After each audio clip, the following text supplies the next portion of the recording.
ತರ ಆಗಿದೆ. Spinning ಹಾಕ್ಬೇಕಾಗುತ್ತೆ. So hello guys, ನಾವು ಇವಾಗ ಪುಳಿಯೋಗರೆ ಮಾಡಿದ್ದು ಆಸ್ಟ್ರೇಲಿಯಾದಲ್ಲಿ ಇದೀವಿ. ಪುಳಿಯೋಗರೆ ಮಾಡಿದ್ದು ಜಿಮ್ಗೆ ಹೋಗಿ ಜಿಮ್ ಮುಗಿಸ್ಕೊಂಡ್ ಬಂದು ಅವಾಗಲೇ ಪುಳಿಯೋಗರೆ ಮಾಡಿದ್ದು. ಸೊ ಇದು ಬಂದು ಪುಳಿಯೋಗರೆದ ಕತೆ ಯಾವ ತರ ಆಗಿದೆ ಅಂತ ನೋಡೋಣ ಬನ್ನಿ. ಬಂದು ನೋಡಿ, ಪುಳಿಯೋಗರೆ ಮಾಡಿ ಇಟ್ಬಿಟ್ಟು ಹೋಗಿದ್ದೀವಿ. ಸೊ ನೋಡಿ ಯಾವ ತರ ಆಗಿದೆ ಪುಳಿಯೋಗರೆ ಗೊಜ್ಜು.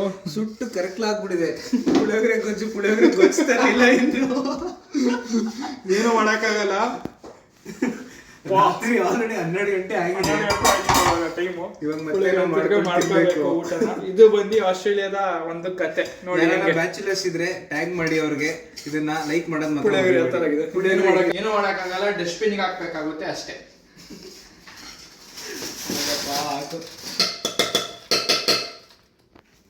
ಕಪ್ಪಾಗ್ಬಿಡೈತೆ ಪುಳಿಯೋಗರೆ, ಕೆಂಪು ಕಲರ್ ಇರೋದು ಕಪ್ಪಾಗ್ಬಿಡೈತೆ. ಆ ತರ ರೇಂಜ್ಗೆ ನಮ್ ಫ್ರೆಂಡ್ ಮಾಡಿದ್ದಾರೆ. ಅದು ಚೆನ್ನಾಗೇ ಇತ್ತು ಅದು ಮಾಡಿದಾಗ. ಅದೇನು ಅದು ಇಟ್ಟಾಗ ಅದೇನಾಗೈತೆ ಗೊತ್ತಿಲ್ಲ. ಆಗೈತೆ